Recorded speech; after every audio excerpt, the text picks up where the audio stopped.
চট্টগ্রাম ও সাতকানিয়ার বাজিলিয়াতত এজেখান ফাউন্ডেশনের পক্ষতুন দরিদ্র ও অসহায় মানুষুল্লাই চল বিতরণ কার্যক্রমের শুভ উদ্বোধন করাই নভেম্বরের 3 তারিখ 66 নম্বর পূর্ব বাজালিয়া সরকারি প্রাথমিক বিদ্যালয়ের হলরুমত উগ্র অনুষ্ঠানের মাধ্যমে এই উদ্যোগের উদ্বোধন করা হয়। চেয়ারম্যান আসিফ খান সবুজের পক্ষে এই কার্যক্রম শুরু হয়। সদস্য ও অতিথিবৃন্দর উপস্থিতিতে অনুষ্ঠান পরিচালনা করে সাংবাদিক মোহাম্মদ তারেক এবং সভাপতিত্ব করে চট্টগ্রাম দক্ষিণ জেলা যুবদলের নেতা মোহাম্মদ দিদারুল বাপ্পি। আজকের যে চাল বিতরণ অনুষ্ঠান, এই যে মানুষকে খাদ্য দেওয়া, মানুষকে খাদ্যে সহযোগিতা করা, এটা আল্লাহ সুবহানাহু ওয়া তাআলা অনেক প্রশংসা করেছেন। আমরা প্রতি মাসের ন্যায় এবং বিভিন্ন বিপদ আপদ বিভিন্ন সময়ে আমরা মানুষের পাশে থাকার চেষ্টা করতেছি, করব।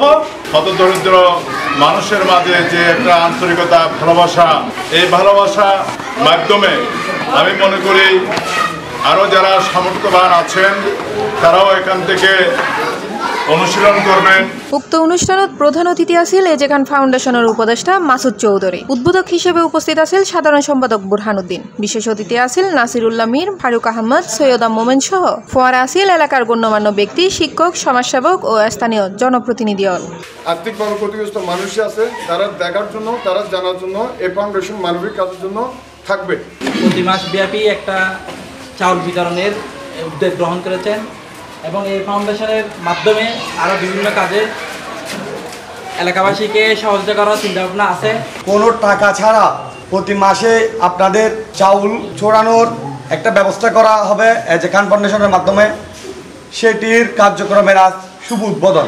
যাদের ছেলে মেয়ে বা নাতি নাতনি যারা এই স্কুলে পড়েন বা আশেপাশে পড়েন সবাইকে যথাসময়ে বিদ্যালয়ে আসতে বলবেন। অনুষ্ঠানের শেষে প্রত্যেক ওয়ার্ডত নির্ধারিত তালিকা অনুযায়ী 100 পরিবারের মধ্যে চল বিতরণ করায়। এলাকাবাসী এই মানবিক উদ্যোগরে সাধুবাদ জানায় এবং ফাউন্ডেশনের নিয়মিত সহায়তা অব্যাহত রাখিবে আহ্বান জানায়। C+ TV, Chittagong.